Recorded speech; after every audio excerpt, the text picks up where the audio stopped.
guys, and welcome back to my channel. Today I thought I would do a video, and if you guys remember, if any of you have been watching my channel for many years now, you might remember a series that I started called Edit With Me, and I basically just edit a photo and talk about different photography and retouching related topics while I'm editing the photo.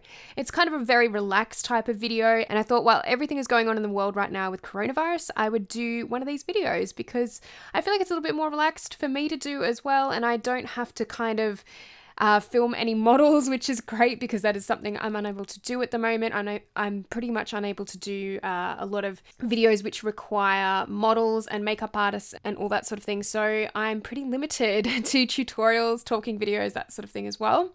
So I thought I would do one of these videos today, and I thought I would go through a few related topics of things that are relevant right now and relevant to me, and maybe answer a couple of questions that you guys have asked in the past as well. Before we get into the video today, I just want to let you guys know that enrollment's closed for my new online course, Beauty Retouching for Beginners, on May the 4th. So you've got just under a week to enroll in the course. And I'm only opening it for 30 people because I do really want a smaller class to work with, and I feel like that benefits anyone who is joining the course to receive better feedback. And speaking about feedback, we will be doing feedback and Q&A sessions in the Facebook group on a weekly basis. So there is the course curriculum all there on Teachable for you guys to view, so I have linked that down in the description box below, and let me know if you have any questions about it. The course is currently being offered at an introductory price, so make sure you do get in quick and enroll before the 4th of May. So I'm actually going to start off editing this photo today, and this photo is from one of my favorite photo shoots ever. Actually, it was just a test shoot that I did, I think about, well, it's probably going on nearly 2 years ago now. But it's one of my favorite photo shoots for sure, and I love the styling and everything. It was a bit of a fluke that we got the makeup and the styling that we did on the day. We didn't really have much of a plan, the makeup artist and I, but on the day everything really just came together, and I really loved how it turned out. So I'm just kind of re-editing one of the photos from that particular shoot because I felt like that would be maybe a little bit interesting for today's video. So in talking about certain things that are going on in the world right now, so I'm basically just going to start editing this photo and you guys can just follow along if you want. I am actually getting a lot of questions at the moment about coronavirus and how that's affecting my business. So I would say that for the most part, coronavirus is affecting my business basically the way that it's affecting everyone else at the moment. It's pretty sucky, to be honest, and I don't think that anyone's kind of escaped unscathed from what's going on in the world right now. And I think for me, especially with my business, it's been affected in the way that I can't really book in photo shoots at the moment. I can't book in anything for the next few months at least, and the foreseeable future, because it's just too risky. And I think the problem there is that I can't actually have any work to look forward to in that sense. The only thing that I can really reach out for at the moment is retouching work, but unfortunately a lot of studios are not needing retouching. A lot of photographers are not needing retouching because they're not producing any work. So that's kind of where I'm at the moment with everything. I guess the other thing that is good for my particular business is the fact that I've worked over the years on having several income streams. So although those are the main streams of my income, and unfortunately my business suffers like everyone else from what's going on right now, I do have a couple of other streams that are sort of helping out at the moment. But other than that, it is a pretty difficult time, and I've just got to kind of focus on my business at the moment and just focus on positive things and trying to do things that I can for my business. I guess everyone's in the same boat in that sense. But I'd be really interested to hear how you guys are going with your own businesses, or how you're going as photographers, and what's happening at the moment with you, because I think it's really nice that a lot of people are supporting each other at the moment and really showing that support for other photographers in the community. So I'd really be interested to hear how you guys are going, and if you're finding it really difficult at the moment. And there's always people that you can talk to in those situations too. I think that it's a really hard thing to run your own business in times like this where you're basically barred from earning anything. And I think it's a really crappy time for everyone. And I really hope that things start to kind of look up soon as well. I have to say though, I really do have to admit that coronavirus is kind of like taking over, I feel like, so many people's lives at the moment, and I'm just I'm sort of tired of hearing about it on the news and seeing everything about it. You know, sometimes I think you just need to get away from it all. And I feel like sometimes focusing on it too much can really bring a mood down or can really bring your thoughts down. So I try to focus on other things throughout the week and really just focusing on my business. Like I said, I think it's a really important thing to do at the moment, but I think it's also important to admit that you don't have to be doing a lot every day. You know, you don't have to make it into a competition of who's being the most productive or anything like that. I think there's ways that you can stay productive during this time, and there's ways that you can lift your business, but I also think that it's a bit of a silly thing to sort of feel like, you know, you have to be at your top level in everything and being super productive, because I tell you what, trying to create a routine in these times is like really a difficult thing. I found it a lot easier to create routine when I had a lot more work flowing through and I was busy.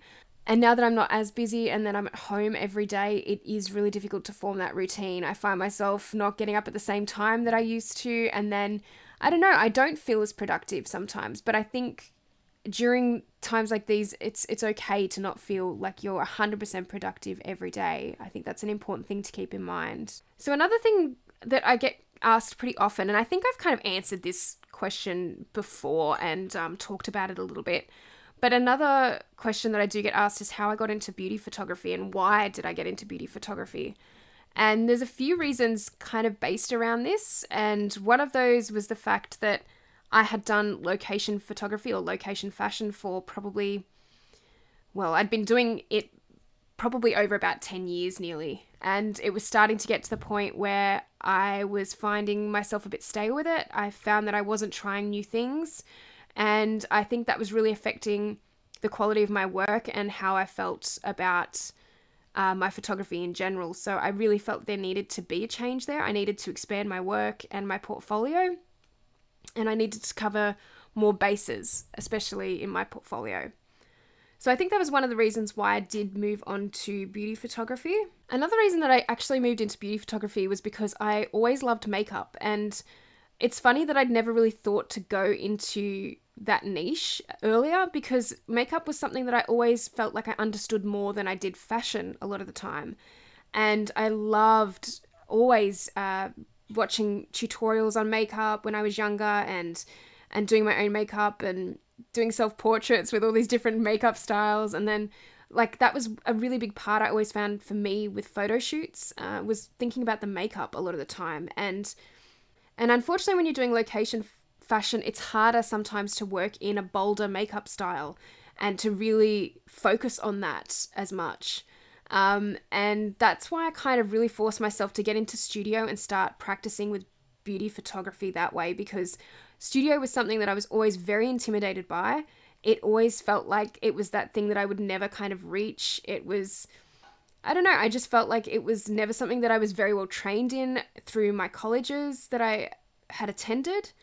And I just felt like it was my weak point and sort of steered away from it. I always kind of told myself, well, you don't need studio photography. You don't need to be in that realm. You like location, you like natural light, which, you know, looking back now is fine.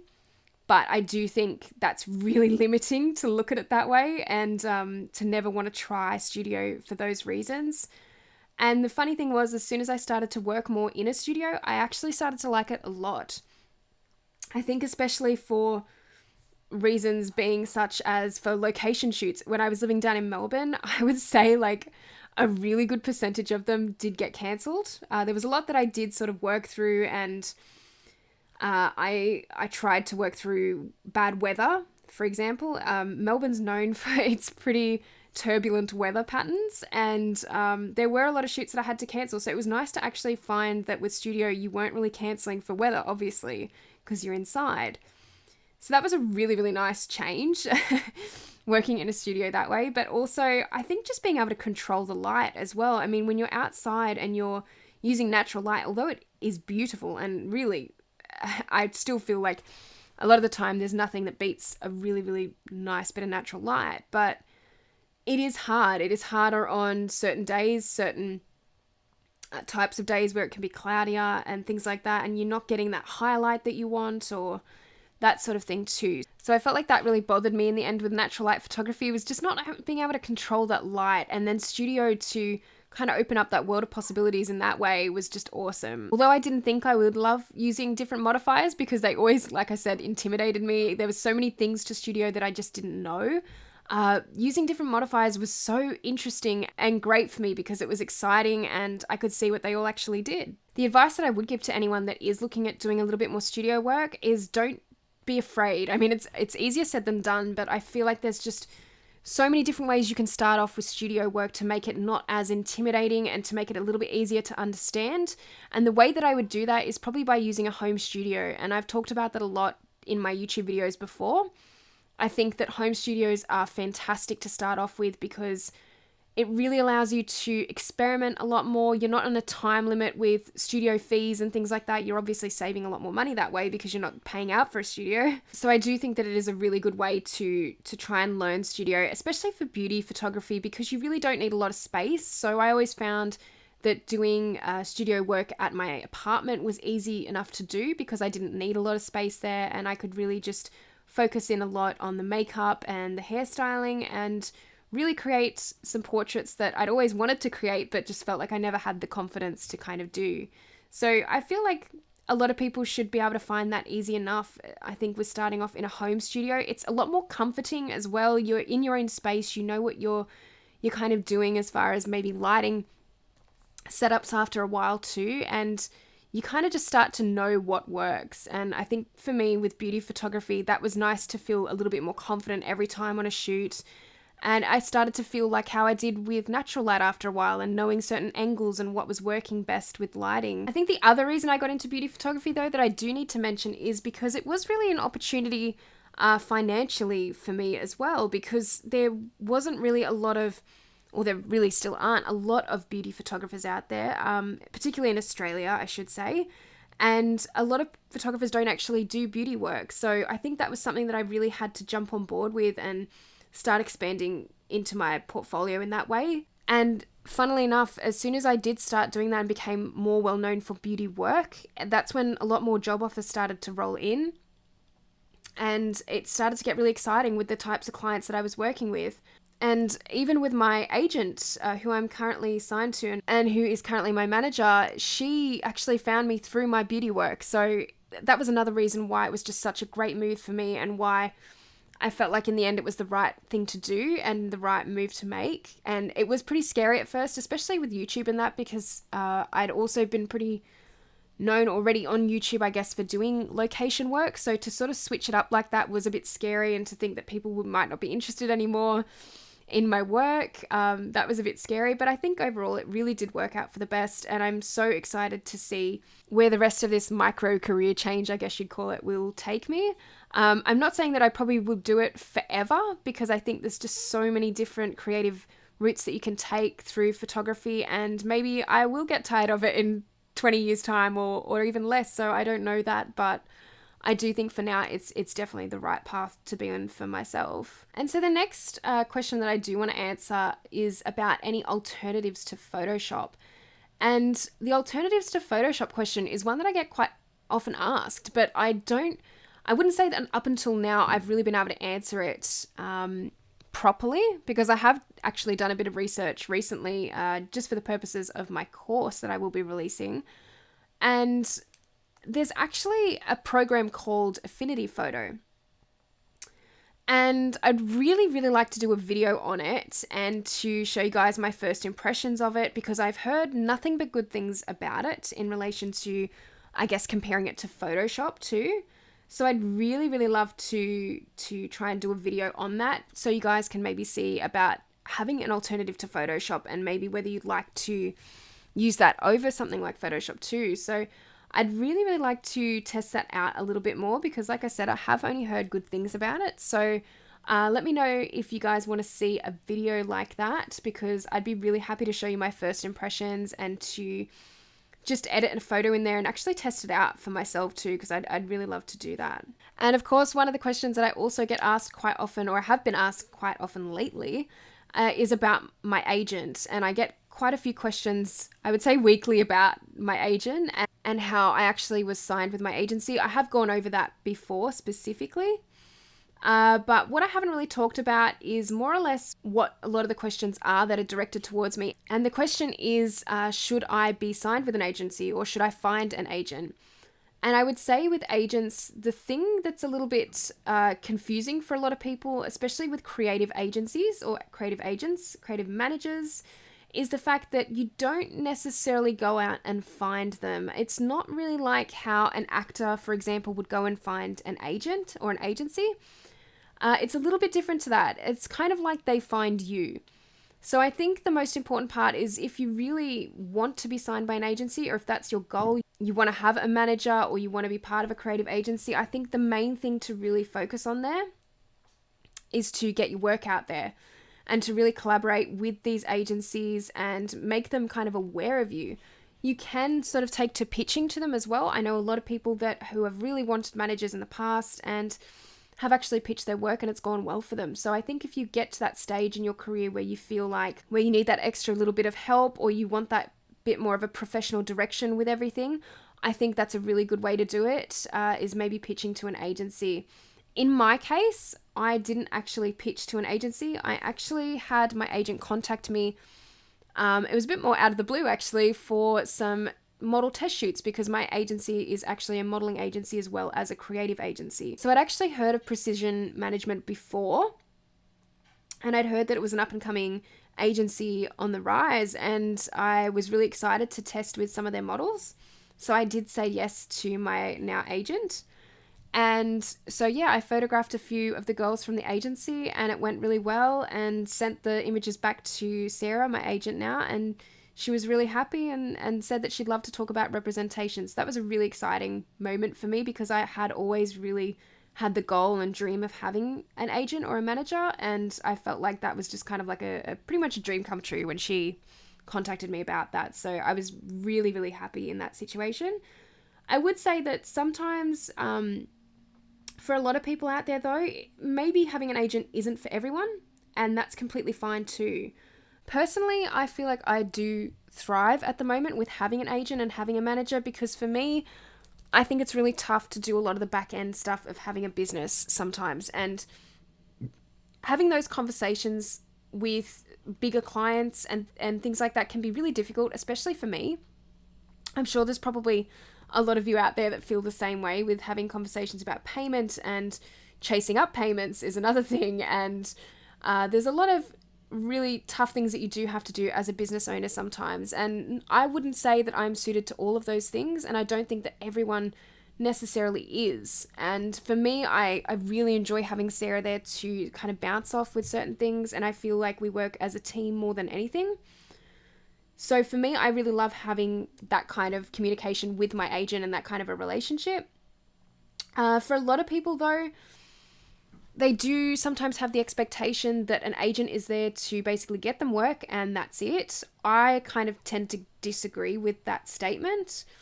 And I tend to find that having an agent is more or less having that great relationship with someone that can really help you along with your career. But I don't think they're necessarily there to do all the work. You have to do a lot of the work yourself. And that's a really important part of being signed with a creative agency or with an agent. So I think that's something that's really important to remember, because I feel like there's maybe a lot of people out there who have the wrong idea of what having an agency might mean and what having a manager might mean as well. So I think it's really important to do your research, and if you are approached ever for representation, it's good to really do your research with it and have a really good conversation with the person who's reaching out to you. The same as if you are pitching to someone about being signed to an agency, it's really good to make sure you know what you're up for and you know what is involved with everything. So I think that would be my advice there with finding an agent. Don't necessarily think because you might have an agent as well that all the jobs are going to start rolling in and that's that. Like I said, it's still a lot of hard work no matter whether you have an agent or a manager or not. It's probably more hard work when you have a manager, I have to admit, because in a sense they are pushing you, and I think it's for the better. A lot of the time they really want you to do the best work that you possibly can. They want to see you succeed, because in the end, if you're succeeding, then they're succeeding. And that's really important to remember too. And I think it's just important to maybe realize that just because you do have an agent, it's not all going to be roses. there are really a lot of important things that people have to consider if they are looking at signing to an agency. And the last question I've been getting asked lately is, what have I been working on during this whole crisis kind of thing that's going on? So for me, I've been kind of practicing a little bit with product photography. I really do need to get stuck into it a lot more though, because I feel like at the moment I'm a bit up and down with it, and I still feel like I'm not really at the point that I want to be at with it, and it's going to take me a long time, to be honest. It's basically like starting another genre from scratch, so I do feel like there's a lot of things that need to be improved, and it's just going to take me a while, I think. So yeah, but I'm really, really keen to get into that a lot more, and I really feel like as well, I like the idea of doing more video. I think that's another thing that I really want to focus on for the coming rest of the year. I really feel like that's something that I need to move into, and I've wanted to move into for quite a long time, but just also another intimidation factor there. There's a lot to learn about video, and I feel like there's a lot of people out there too that just feel like that being a videographer is exactly the same as being a photographer, and it's absolutely not. I think that I get asked that way too often on different shoots, basically like if I can do video, especially on paid shoots. It's quite scary when a client asks you that on the spot and you're like, I can do a little bit.